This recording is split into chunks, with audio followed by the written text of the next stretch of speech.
Hi guys, thanks for watching the fan cam. It's Alex here. Before your fan cam, I just want to give a shout out to Match Bingo. They are the sponsors for these fan cams today. You can see it's dark, it's cold. I have I've interviewed everyone already, so you're about to watch one of those interviews.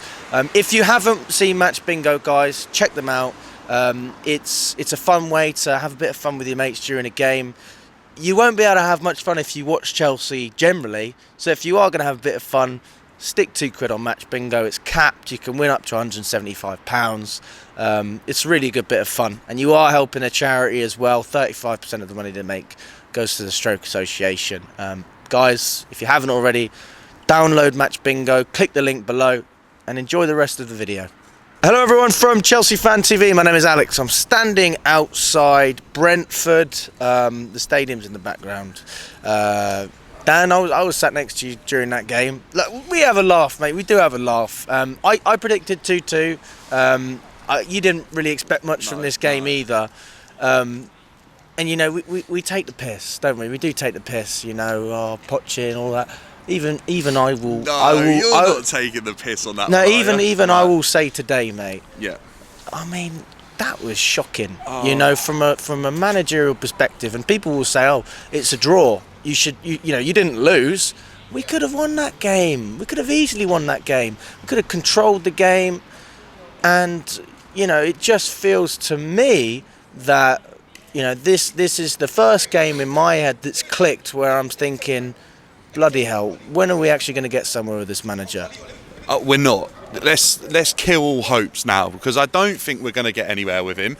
Today is just, again, it's rhythm now. We're picking up rhythm with Pochettino, the fact we can't expect anything because he'll always let us down. Again, today we could have controlled the game. You know what's annoyed me so much is that he's gone with a back three when we've had no prep time for this. Where has he been preparing a three at the back?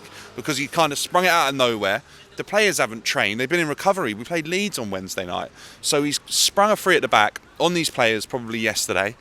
Then they have to improvise. They looked uncomfortable all game. They've not played a three at the back. Most of the players that we ever had at Chelsea that played three at the back aren't in the squad anymore. I think Chilwell's probably the only one that felt a little... Chalobah as well. Yeah, maybe they felt a little bit of familiarity, but Chalobah didn't play in his normal position in the three at the back, which was always off to the right of the centre-backs. It didn't work. First half was okay, and I think Brentford were probably shocked of how we set up, but then comes second half, I don't know what happens, and I'm not going to be the only Chelsea fan that says what is happening at half-time. What's happening when Pochettino gets to have a word with the players at half-time because he's getting it so wrong. Thomas Frank is a manager that understands the tactical side of the game. He literally nullified anything Chelsea offered in the first half for the second half until we reverted back to a back four. We offered such limited amounts going forward the whole of the second half. I've got nothing left to say that's positive about Pochettino. And the fact he thinks that wins will change this relationship, I think he's crazy. Well, of course, winning will change the relationship. The problem is we're not winning. That's the problem. I'll be honest with you. I think now, even if we started winning, this relationship's already far too toxic between the fans and Pochettino. Today, in the stands, we heard obviously some chants toward Pochettino, which is the first time I've heard that.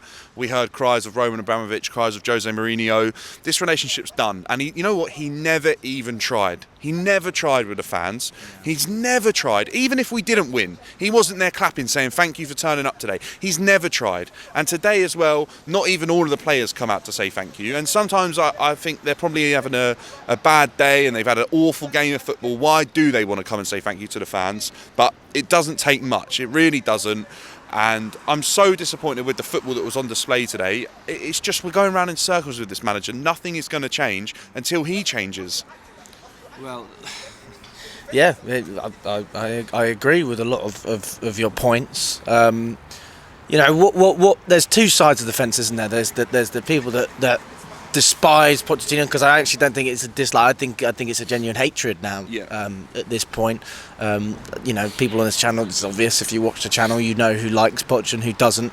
I don't like Poch. I've said that a million times. I just believe in giving managers time. The thing is, this season, I will say this, I believe that we've had more bounce backs than last season. I believe there's more fight in the team this season. I believe there's less quality. Generally, I believe that.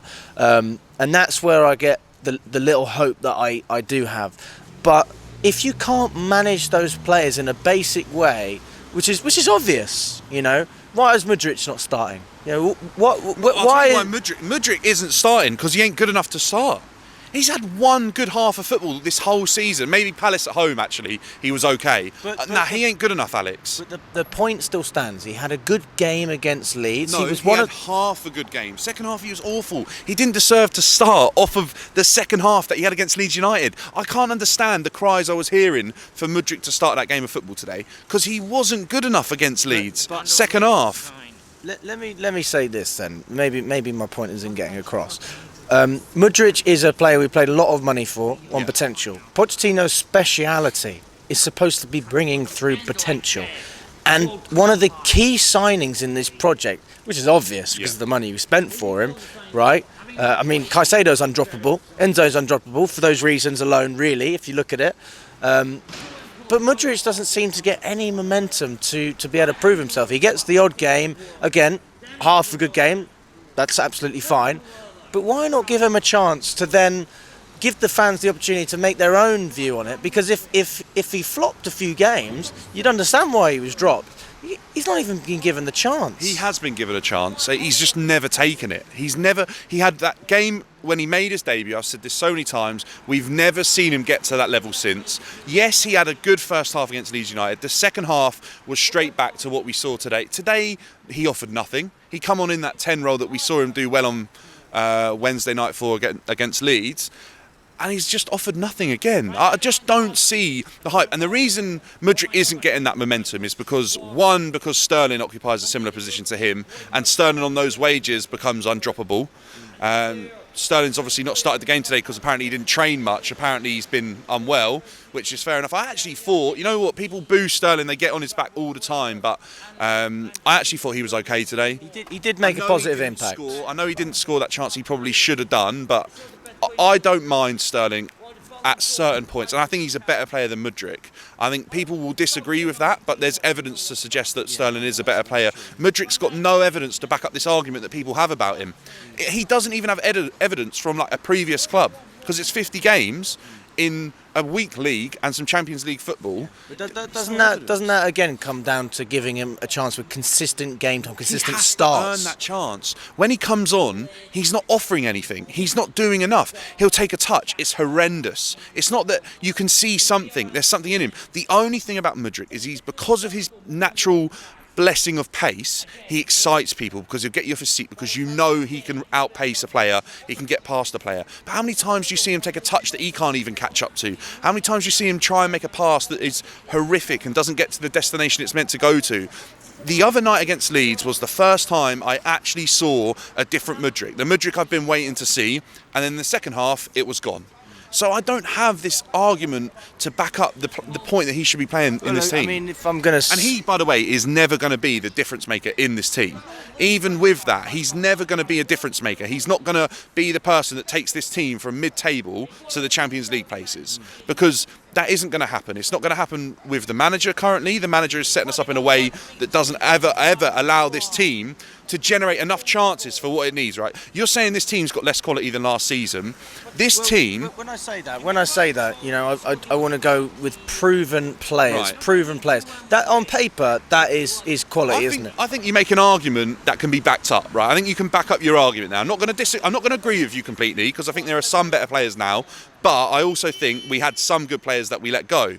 However, what I will say is going forward, this team needs a huge amount of chances to score goals and put them away. Jackson isn't going to have one chance and put away his goal. He's going to need 5 chances to score one goal, right? Today, it took him probably 3 chances to score. He missed the open goal, and then he scored a fantastic header. And he's got 11 goals. He's having an okay season, 1 in 3 sort of striker. It's probably what I expect. The thing that kills me here is Pochettino hasn't identified what it takes for this team to score, and that's going to have to be creating an awful lot of chances. He limits us so much going forward that we don't create enough chances for this team to score enough goals. And that's why we're not winning football matches. I have to disagree with that. We're not clinical though, Alex. No, we're not, but we do create the chances. No, we don't create enough. Look at the cup final. Yeah, the cup final, this is the reason we're hanging on to a limited amount of chances. because we don't create enough chances. We remember one or two.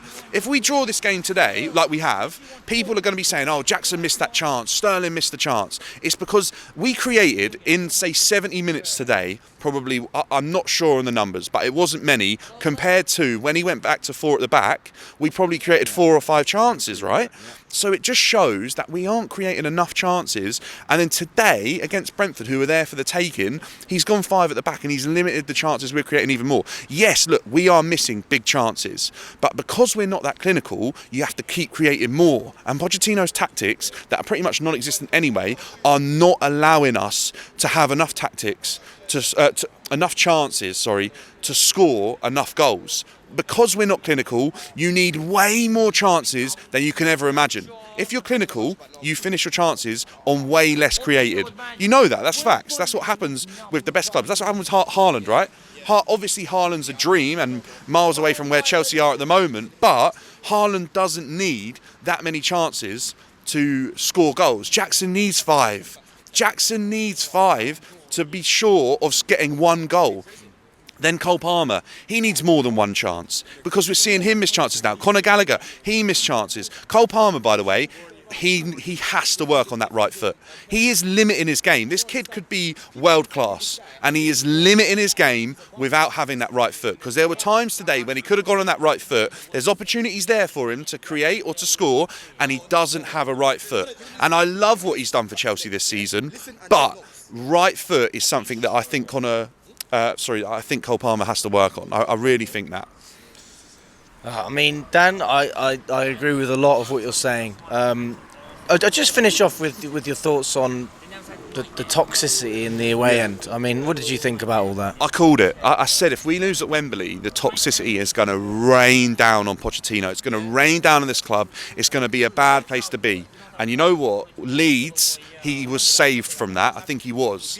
But this game against Brentford, when they're there for the taking and we've not turned up, it was coming. And I think this is where it starts. It'll get back to Stamford Bridge, and if things start going against him, it's going to be even louder. There's going to be, you don't know what you're doing chance. There's going to be calls for the ownership to be gone. There's going to be calls for the manager to be gone, because people at Chelsea are confused right now. They don't know what the biggest problem is because there are so many. You don't know which one to fix first, which one's the biggest problem.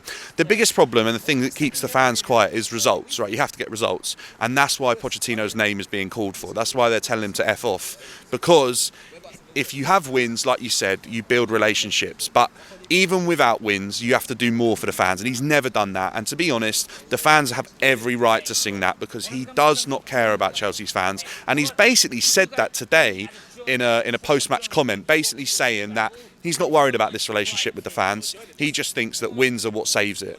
And I'll tell you right now, Pochettino, you've got that wrong from the beginning. It isn't just about wins to create that with the fans. Tuchel, Conte, Mourinho, Ancelotti, they all gave a little bit more than just wins. They all gave a little bit more. They gave heart. They showed that they cared, even when we were losing. If we were losing games, they got on the referee's back. They become a fan. They were annoyed at the ref. People are against Chelsea. Why are people against Chelsea? I've never seen Pochettino moan, apart from one game. I'm trying to think. Was it City? Was it City? Or Spurs? City? I think it might have been the City game. Might have been the City game that he went straight over to the ref. That's the only game I saw a little bit of fight from him. I might be on the wrong game. Someone let me know what one it was. But he went over to the ref, didn't he, and got booked, I think. That's the only game I've seen a bit of fight from him. Other than that, there's not enough. And look, the toxicity's not good. First of all, it's not good.